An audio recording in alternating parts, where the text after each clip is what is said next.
Listen, the sound of sharpened steel meeting flesh. Blood gushes from the open wound like a sprinkler. A violent, forward trajectory, painted with such precision it feels less like a masterpiece and more like a crime scene. The longer you stare, the more it incites a visceral, primal reaction. Why does this blood look so strange? So, unlike the works of its counterparts? For most artists in early modern Italy, blood was merely a prop, static, ribbon-like, and fake. But look closer at this canvas. What do you see? This is more than just art. It is a physics experiment. While the world focused on the stars through Galileo's telescope, one woman was applying his laws of motion to a murder. Her name was Artemisia Gentileschi, and she didn't just want to paint a story, she wanted to reframe her reckoning. In Caravaggio's world, the violence is a theatrical event, a tragedy observed from a safe distance. To the male gaze of the 17th century, a woman was to be submissive, forgiving, and eternally soft. Even in the act of murder, she was expected to maintain her feminine grace. If she must kill, she must do so with a shudder of shame, as if apologizing for the strength required to do the deed. But turn your eyes to Artemisia. Here, the pretense of grace is stripped away. The silk is pushed back. The sleeves are rolled up to the elbows, exposing the raw, muscular tension of her forearms.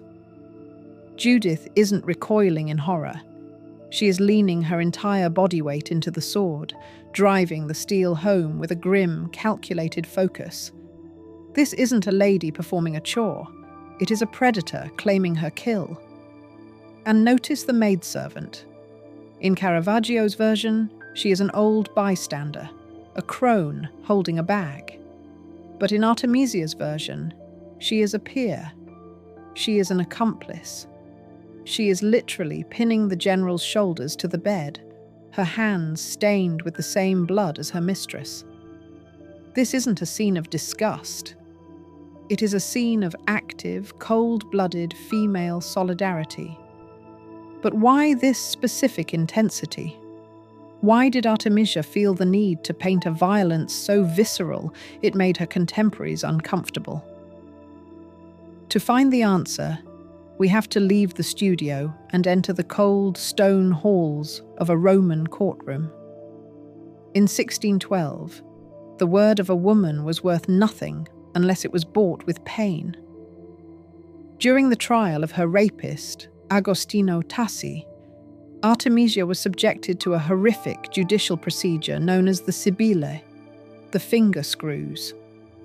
Metal rings were placed around her fingers and tightened, thread by thread, by the court's executioner. It was a slow, agonizing crushing of the very bones and joints she used to hold her brushes. The court's logic was simple. If she could maintain her testimony under the threat of permanent mutilation, she was telling the truth. She did not break. While Tassi watched from across the room, she looked her tormentors in the eyes and refused to recant a single word. She stood her ground while her hands, her livelihood, were being destroyed. Now, look back at the painting. Look at the way Judith's hands grip the hilt of that sword. They are strong. They are certain. They are unbreaking. The physical strength required to decapitate a general is the exact same strength Artemisia displayed in that packed courtroom. The world tried to crush those hands. Instead, she used them to immortalize her defiance on canvas. She wasn't just painting a biblical hero. She was painting the woman she had to become to survive. If the trial was meant to silence Artemisia, the Uffizi version of this painting was her roar. You see, she didn't just paint this scene once. There is an earlier version, housed in Naples, painted in the immediate, bleeding aftermath of her trial. It is raw, dark, and frantic. But the version we see here, the one refined years later, contains a detail that transforms the entire narrative. Look closely at Judith's left arm, the arm that is exerting the most force, pinning the general's head to the pillow. Encircling her wrist is a gold cameo bracelet.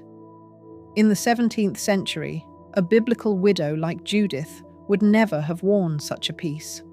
It is an anachronism, a pagan intruder in a holy story.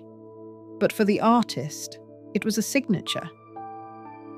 The central cameo depicts Artemis, the Greek goddess of the hunt.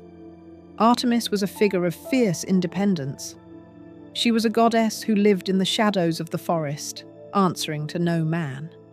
Most importantly, she was a protector of women, known for her swift, lethal justice against those who dared to cross her boundaries. The connection is no coincidence. Artemisia, whose very name means gift of Artemis, was embedding herself into the flesh of the story. By placing the goddess of the hunt on the very limb that delivers the killing blow, she is removing the mask of the biblical Judith. She is telling us that it isn't a widow from the Book of Judith who is taking this head. It is Artemisia herself. In an era where women were often barred from signing their names to great works, or were forced to hide behind their father's shadows, this bracelet was a secret manifesto. It was her way of saying, "I am the one holding the blade. I am the one who survived the screws. I am the huntress, and this is my kill." For centuries, the name Artemisia Gentileschi was tucked away in the footnotes of history, often dismissed as a mere follower of Caravaggio, or worse, defined solely by the tragedy of her youth. But time has a way of stripping away the noise, leaving only the truth of the canvas. Today, we don't just see a victim, we see a master. Artemisia went on to become the first woman ever admitted to the prestigious Academy of the Arts in Florence. She counted royalty among her patrons and geniuses among her friends. She took the trauma that was meant to break her fingers and used it to sharpen her vision, creating a body of work that was more anatomically honest and psychologically raw than almost any man of her generation. Remember that spray of blood?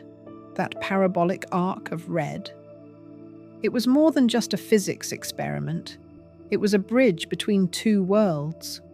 It was the moment art stopped being a polite imitation of life and started being a visceral recording of it. While Galileo was proving that the Earth moved around the sun, Artemisia was proving that an artist could move the world, not through beauty alone, but through the terrifying power of the truth. She once wrote in a letter to a patron, "I will show your illustrious lordship what a woman can do." And looking at the cold, calculated fury of Judith's blade, we see that she kept her word. She didn't just paint a story of revenge. She painted a map for survival. She showed us that even when the shadows are at their darkest and the screws are at their tightest, the hand that holds the brush, or the sword, is the only one that gets to write the ending. This has been For Art Thou. If you found beauty in these shadows, consider subscribing.